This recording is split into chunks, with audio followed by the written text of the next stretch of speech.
Hello दोस्तों, आप लोगों का स्वागत है डेस्टिनेशन क्लासेस के इस नए वीडियो में। आज हम लोग भूगोल के अंतर्गत भौगोलिक चिंतन के MCQ नंबर 2 को सॉल्व करेंगे।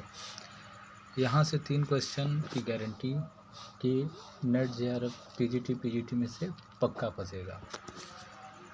तो आइए चलते हैं क्वेश्चन की तरफ। आज 15 क्वेश्चन हैं। आप लोग कहेंगे तो आगे और भी क्वेश्चन बढ़ा दिए जाएंगे आप लोग के कहने के अनुसार। नहीं तो 10-15 क्वेश्चन के ही MCQ होंगे। आप लोग कमेंट दे करके आंसर दीजिएगा, बताइएगा कि कैसा था, MCQ कैसा रहा। तो आइए आगे बढ़ते हैं और MCQ शुरू करते हैं। पहला क्वेश्चन, भूगोल में संभववाद पॉसिबिलिज्म की विचारधारा का जन्म किस देश में हुआ? तो संभववाद की विचारधारा का जन्म जो हुआ था वो फ्रांस में हुआ था। व्याख्या देख लीजिए। भूगोल में संभववाद की विचारधारा का जन्म एवं विकास फ्रांस में हुआ, इसलिए इसे भूगोल की फ्रांसीसी विचारधारा भी कहते हैं। आगे बढ़ते हैं नेक्स्ट क्वेश्चन पे। क्वेश्चन नंबर 2, मानव भूगोल की कौन सी विचारधारा वर्तमान में प्रचलित है? फिर से सुन लीजिए। मानव भूगोल की कौन सी विचारधारा वर्तमान में प्रचलित है? निश्चयवाद, नवनिश्चयवाद, संभववाद, प्रसंभववाद। तो इसमें आंसर होगा नवनिश्चयवाद। व्याख्या देख लीजिए। नवनिश्चयवाद एक संशोधित विचारधारा है जो वर्तमान में व्यवहारिक जगत के अधिक निकट है। ये संभववाद और नियतिवाद के आपसी मतभेद के कारण उत्पन्न हुआ है। इसे अमेरिकन विचारधारा भी कहा जाता है। इस विचारधारा के प्रवर्तक ग्रिफिथ टेलर थे। इस विचारधारा को वैज्ञानिक निश्चयवाद एवं रुको और जाओ निश्चयवाद भी कहते हैं। आगे बढ़ते हैं नेक्स्ट क्वेश्चन पे। क्वेश्चन नंबर 3, निम्नलिखित में से किसने प्रत्यक्षवाद के प्रसंग को प्रतिपादित किया था? एक बार और देख लेंगे। निम्नलिखित में से किसने प्रत्यक्षवाद के प्रसंग को प्रतिपादित किया था? Option A David Harvey, option B Yi Fu Tuan, C Auguste Comte, D OH स्पेट।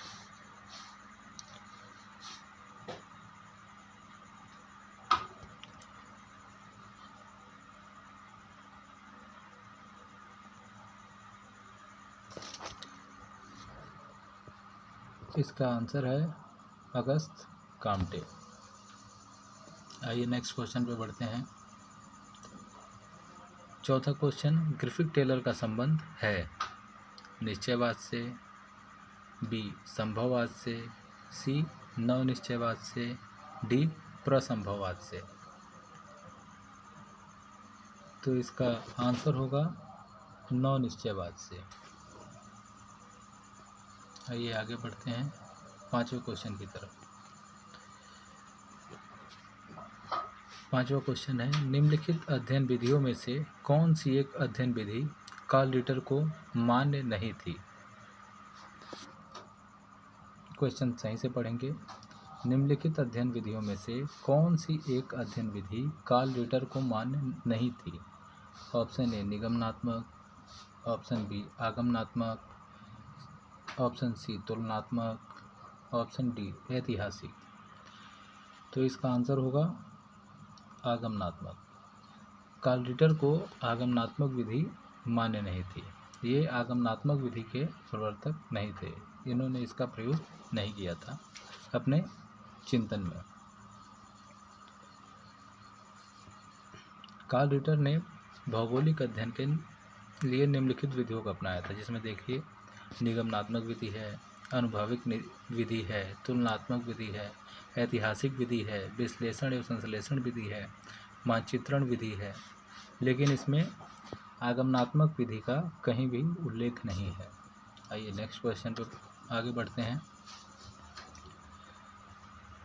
Question number 6, भूगोल में द्वैतवाद की अवधारणा का जन्मदाता कौन है? मैक्सिमम लोगों को ये क्वेश्चन पता होगा और आंसर भी पता होगा, तो बता देते हैं। वॉरेनियस द्वैतवाद की अवधारणा के जन्मदाता थे। व्याख्या देख लेते हैं। वॉरेनियस को क्रमबद्ध भूगोल का जनक माना जाता है। वॉरेनियस प्रथम विद्वान है जिसने क्रमबद्ध भूगोल और प्रादेशिक भूगोल की द्वैतता की आधारशिला रखी। इसी ने सर्वप्रथम द्वैतवाद की नींव रखी थी। प्रादेशिक भूगोल और क्रमबद्ध भूगोल को अलग अलग बनाया था वॉरेनियस ने ही। तो क्लियर हो गया होगा। तो आगे बढ़ते हैं नेक्स्ट क्वेश्चन पे। क्वेश्चन नंबर 7, वातावरण निश्चयवाद की पुष्टि में किसने लिखा है कि मनुष्य पृथ्वी तल की उपज है? ये question net JRF TGT PGT में हमेशा पूछा जाता है, 1 साल 2 साल गैप करके। ऑप्शन ए है हम्बोल्ट, ऑप्शन बी है Ellen Churchill Semple, option C है फ्रेडरिक रटजेल, ऑप्शन डी है कार्ल रिटर। तो आप लोगों से उम्मीद है कि ये आप लोगों को पता होगा, फिर भी हम बता देते हैं इसका आंसर, एलन चर्चिल सैंपल। आइए नेक्स्ट क्वेश्चन, 8वें क्वेश्चन पे चलते हैं। 8वां क्वेश्चन, किसने यह समर्थन किया था कि जलवायु इतिहास, संस्कृति, जीवन पद्धति तथा व्यवसाय का मुख्य निर्धारक है? क्वेश्चन एक बार और पढ़ लेंगे। किसने यह समर्थन किया था कि जलवायु इतिहास, संस्कृति, जीवन पद्धति तथा व्यवसाय का मुख्य निर्धारक है? Option A G Taylor, option B Ratzel, option C E Semple, option D E Huntington. तो इसका आंसर बता देते हैं हम आप लोगों को। हंटिंगटन ने इस बात का समर्थन किया था कि जलवायु इतिहास, संस्कृति, जीवन पद्धति तथा व्यवसाय का मुख्य निर्धारक है। क्वेश्चन नंबर 9 में आगे बढ़ के देखते हैं। Illustration of the Huttonian theory of the earth नामक पुस्तक किसने लिखी थी? क्वेश्चन को एक बार और पढ़ लीजिए। Illustration of the Huttonian theory of the earth नामक पुस्तक किसने लिखी थी? Option A James Hutton, option B John Playfair, option C Vidal de la Blache, option D WM Davis. तो इसका आंसर है दोस्तों, जॉन प्लेफेयर ने illustration of the Huttonian theory of the earth पुस्तक की रचना की थी। क्वेश्चन नंबर 10 पे पढ़ते हैं और क्वेश्चन नंबर 10 है, आधार तल की संकल्पना का प्रतिपादन किसने किया था? क्वेश्चन एक बार और देख लेंगे। आधार तल की संकल्पना का प्रतिपादन किसने किया था? ऑप्शन ए है वॉल्टर पैंक, ऑप्शन बी है WM डेविस, ऑप्शन सी है JW पावेल, ऑप्शन डी है जेम्स हटन। अधिकतर लोगों को पता होगा इसका आंसर, तो देखते हैं JW पावेल इसका सही आंसर है। क्वेश्चन नंबर 11 की ओर बढ़ते हैं।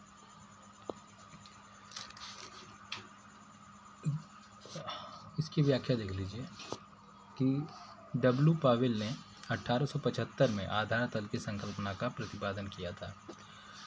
इन्होंने कहा था कि प्रत्येक नदी के निम्नवर्ती अपरदन की अंतिम सीमा होती है, जिसके बाद पुनः अपरदन संभव नहीं होता। जैसे देखिए कि जैसे नदी है, कहीं से बह रही है, मान लीजिए उसने अपना आधार तल को प्राप्त कर लिया, ठीक, मान लीजिए ये सागर है और नदी का बहाव यहाँ से है, तो उसने अगर अपना आधार तल प्राप्त कर लिया तो वो दोबारा से अपना दूसरा आधार तल नहीं पा सकती है। वो दोबारा से आधार तल वो तभी पा सकती है या तो उस जगह का निमंजन हो जाए, सागर का निमंजन हो जाए, या तो स्थल का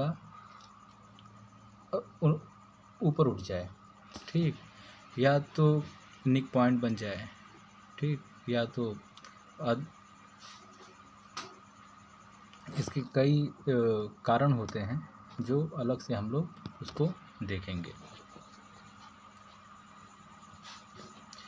तो देखिए, इस सीमा को नदी का आधार तल कहते हैं। आधार तल वास्तव में नदी के लंबवत अपरदन की अंतिम सीमा होती है। जैसे हमने अभी आपको बताया कि जो आधार तल होता है वो नदी का अंतिम सीमा होता है, जो लंबवत अपरदन करती है उसकी अंतिम सीमा होती है। आगे बढ़ते हैं 11वें क्वेश्चन की तरफ। अब 11वां क्वेश्चन है, निम्नलिखित में से कौन सी एक संकल्पना विडाल डीला ब्लास से संबंधित है? ठीक, फिर से देख लेंगे कौन सी ऐसी संकल्पना है जो विडाल डीला ब्लास से संबंधित है। ऑप्शन ए है दृश्य भूमि जीव विस्तार, ऑप्शन बी है गणितीय भूगोल, ऑप्शन सी है पार्थिव संपूर्णता और ऑप्शन डी है लैंडशाफ्ट की संकल्पना। तो इसका आंसर बता देते हैं। ऑप्शन सी इसका सही है, पार्थिव संपूर्णता।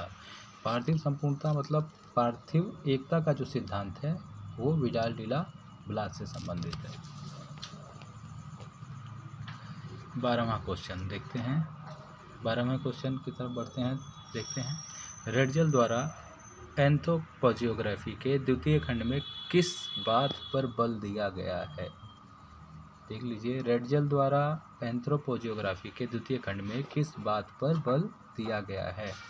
इसका ऑप्शन ए है मानव पर भौतिक वातावरण का प्रभाव, ऑप्शन बी है वास स्थान की संकल्पना, ऑप्शन सी है मानव प्रवासन, ऑप्शन डी है मानव का प्राकृतिक वातावरण का प्रभाव। तो रेडजल ने एंथ्रोपोजियोग्राफी में के द्वितीय खंड में मानव के प्रवासन पे बल दिया है, ठीक, मानव के प्रवासन पे बल दिया है। इसकी आगे व्याख्या देख लेते हैं। व्याख्या, रेडजल ने एंथ्रोपोजियोग्राफी के दूसरे खंड में, जो कि 1891 में प्रकाशित हुई थी, इसमें सांस्कृतिक वातावरण, जनसंख्या, मानवीय बस्तियां, मानव प्रवासन एवं सांस्कृतिक लक्षणों के प्रसार का वर्णन किया है। आइए नेक्स्ट क्वेश्चन पे बढ़ते हैं। 13 नंबर क्वेश्चन, किस यूनानी भूगोलवेत्ता ने जलवायु एवं वनस्पति के बीच संबंध स्थापित किया था? क्वेश्चन दोबारा पढ़ लेंगे। किस यूनानी भूगोलवेत्ता ने जलवायु एवं वनस्पति के बीच संबंध स्थापित किया था? तो इसका आंसर होगा थियोफ्रेस्टस महोदय ने। थियोफ्रेस्टस महोदय जो थे उन्होंने जलवायु एवं वनस्पति के बीच संबंध को स्थापित किया था। आगे बढ़ते हैं। 14 नंबर क्वेश्चन, हिस्टोरिया नेचुरलिस किसकी प्रसिद्ध रचना है? हिस्टोरिया नेचुरलिस किसकी प्रसिद्ध रचना है? ये प्लिनी महोदय की रचना है, प्रसिद्ध रचना है, ठीक। 15वें नंबर क्वेश्चन पे पढ़ते हैं, ये जो आज का हमारा लास्ट क्वेश्चन रहेगा। 15वां क्वेश्चन, इतिहास भूगोल से काल स्थल के विचार से भिन्न है। इतिहास एक दूसरे के बाद होने वाली परिघटनाओं की रपट है एवं समय से संबंधित है। भूगोल द्विक स्थान में परस्पर होने वाली परिघटनाओं की रपट है। यह वक्तव्य है। क्वेश्चन को एक बार और पढ़ लेंगे। इतिहास भूगोल से काल स्थल के विचार से भिन्न है। इतिहास एक दूसरे के बाद होने वाली परिघटनाओं की रपट है एवं समय से संबंधित है।